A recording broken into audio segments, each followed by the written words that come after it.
Bhikshu Chang Sutra. Bhikshu Chang, a native of Kwei-su in Central, left home when he was a child and resolutely sought to see his own nature.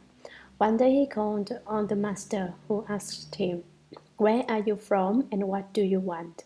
Chin Chang replied, "Your student has recently been to Pai Phong Mountain in Hongzhou to call on the High Master Tatung and receive his instruction on the principle of seeing one's nature and realizing Buddhahood.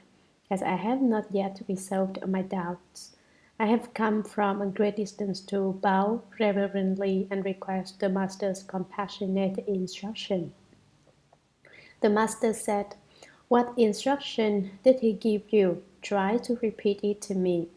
Chu Chang said, "After arriving there, 3 months passed, and still I had received no instruction.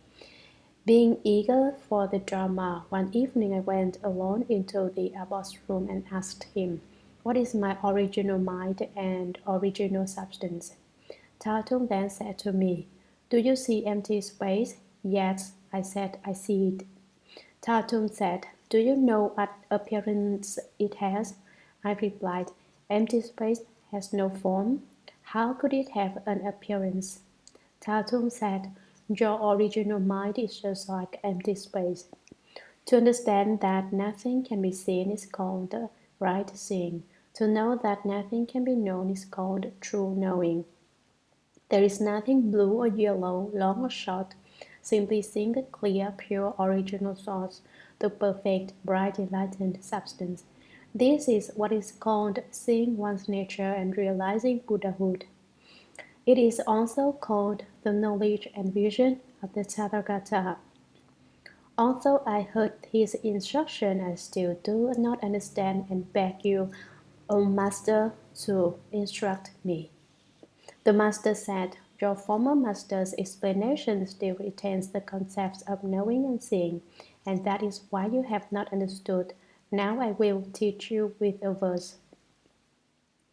Not to see a single Dharma still retains no seeing. Greatly resembling floating clouds covering the sun, not to know a single Dharma holds to empty knowing. Even as a lightning flash comes out of empty space, this knowing and seeing arise in an instant. When seen wrongly, can experience be understood?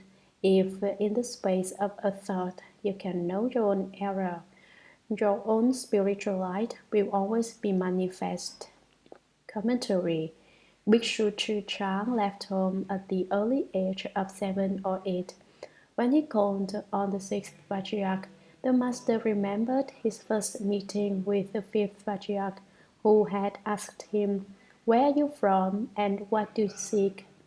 "I'm from Central," the Master had said, "and I seek nothing but Buddhahood." "Central people are barbarians," the Fifth Patriarch had said. "How can you become a Buddha?" "The barbarian's body and the High Master's body are not the same," countered the Sixth Patriarch. "But in the Buddha nature, where is the distinction?" Remembering this, the Sixth Patriarch asked Chu Chang, "Where are you from? Just what do you think you're doing?" Chu Chang had received instruction on seeing the nature and realizing Buddhahood, but he still had doubts. The Chinese word for doubts is literally false doubts, because foxes are wary of everything. When a fox walks across the ice, he takes a step, cocks his head, and listens. If the ice crackles, he runs back to shore. If he does not, he keeps on walking and listening, walking and listening. Although foxes are extremely intelligent, they are full of doubts. In his verse, the Sixth Patriarch explains, "If you do not see a single Dharma and the 10,000 Dharmas all are empty, you still have the view of not seeing and Dharmas. You still hold that view. This is just like floating clouds covering the sun, because if you truly do not see anything, you are free of the idea of not seeing. In the same way, if you don't establish a single Dharma and don't know a single Dharma, but still have the knowledge that you neither establish nor know dharmas. You still hold on to an empty, false kind of knowing. Your principles seem coherent, but knowing and seeing still remain. This is like the great void. Originally there is nothing there, but suddenly there is a flash of lightning. Now, do you see or not? This knowing and seeing arise in an instant. Your seeing nothing and your empty knowing, your view of not seeing and your knowledge of knowing nothing are there before your eyes. You should understand right at this instant that you are wrong in holding to the idea of seeing nothing and knowing emptiness. Then your original wisdom, your original intelligence, your inherent Buddha nature, which is the Tathagata's treasury, will always be manifest. Sutra. Hearing the verse, Chu Chang understood it with his heart and mind, and he composed this verse. Without beginning, knowing and seeing arise. When one is attached to marks, body is sought out. Clinging to a thought of enlightenment, do I rise above my former confusion?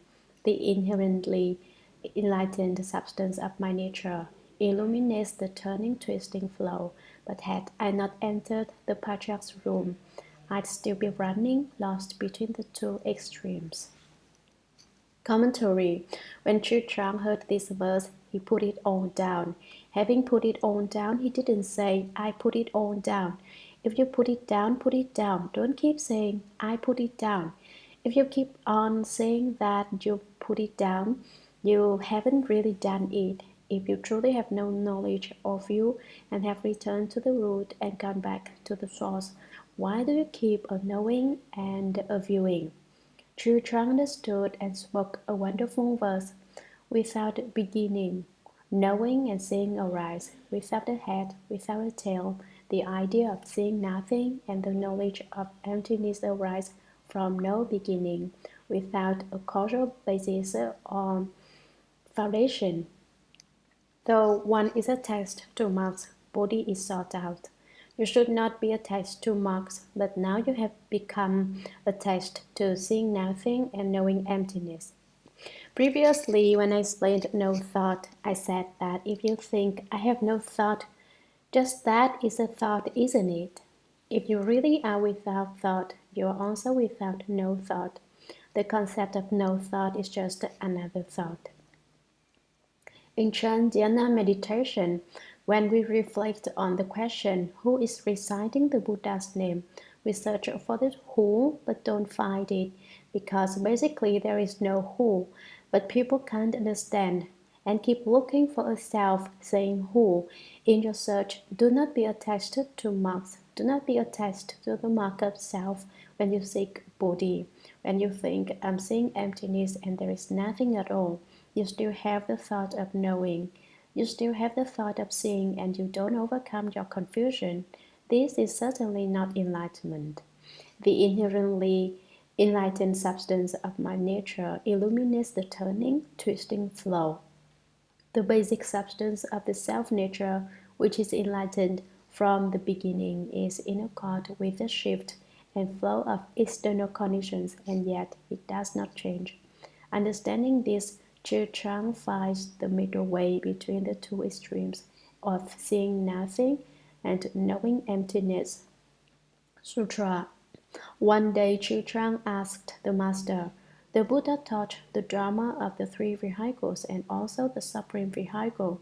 Your disciple has not yet understood that and would like to be instructed. The master said, contemplate only your own original mind and do not be attached to the marks of external dharmas. The Dharma doesn't have four vehicles. It is people's minds that differ. Seeing, hearing, and reciting is the small vehicle.